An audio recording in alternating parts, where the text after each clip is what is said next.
কোমর ব্যথা সবসময় যে পিএলআরই থেকে হবে তা নয়। অনেক সময় বিভিন্ন কারণে ব্যথা হতে পারে, যেমন মেরুদণ্ডের যে ডিস্ক আছে বা স্পাইন আছে, স্পাইনের দুই পাশে কিছু ছোট ছোট জয়েন্ট থাকে, এদেরকে আমরা বলি ফ্যাসেট জয়েন্ট। ওই ফ্যাসেট জয়েন্ট জনিত কারণেও কোমরে ব্যথা হয়। যেমন আমরা একটু এখানে যদি দেখাই, এই যেটা স্পাইন, কালোটা স্পাইন, মেরুদণ্ডের স্পাইন মেইন জয়েন্ট এই বরাবর থাকে, কিন্তু তার দুই পাশে এই জায়গাটাকে আমরা বলি ফ্যাসেট জয়েন্ট।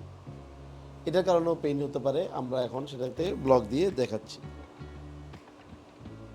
এটা ডিটেল এখানে দেখতে পাচ্ছেন আপনারা, ঢুকেছে। একটু ডপলারটা দাও, তাহলে দেখা যাবে এই যাচ্ছে আমাদের ওষুধটা ফ্যাসেট জয়েন্টে। ফ্যাসেট জয়েন্ট ব্লক দিতে আমাদেরকে 1 মিনিট সময় লাগে। এরপর আমরা দিব স্যাক্রোইলিয়াক জয়েন্ট ব্লক, কারণ ওরা যেহেতু একবার সার্জারি হয়ে গেছে, সার্জারি পেশেন্টের ব্যাক পেইনের একটা কারণ হলো ফ্যাসেট জয়েন্ট পেইন, আর একটা হলো স্যাক্রোইলিয়াক জয়েন্ট পেইন। তো আমরা এখন স্যাক্রোইলিয়াক জয়েন্টটাকে ব্লক দিয়ে দেখাচ্ছি। স্যাক্রোইলিয়াক জয়েন্টে কীভাবে ব্লক দিচ্ছি সেটা আমরা দেখাচ্ছি আপনাদেরকে। একটু বাবা, ও হয়ে গেল, শেষ, সরি, শেষ। এই পৌঁছে গেছি আমরা বাবা, একটু দাও, একটু ডপলার দাও।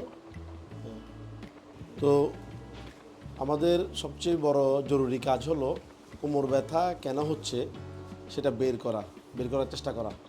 সবগুলো বাধা পিএলআইডির কারণে হচ্ছে তা নয়। আবার পিএলআইডির অপারেশনের পরেও এই রোগীর যেমন বিভিন্ন কারণে ব্যাক পেইন হতে পারে, সেগুলো ফাইন্ড আউট করা। যেমন কোনো স্যাক্রোইলিয়াক অ্যাডহেশন হয়েছে কিনা বা কোনো ফ্যাসেট জয়েন্টের প্রবলেম আছে কিনা সেগুলো দেখে সেগুলোকে অ্যাড্রেস করা, এগুলো চিকিৎসা দেওয়া। আমরা সেভাবেই চিকিৎসা দিচ্ছি ওনাকে।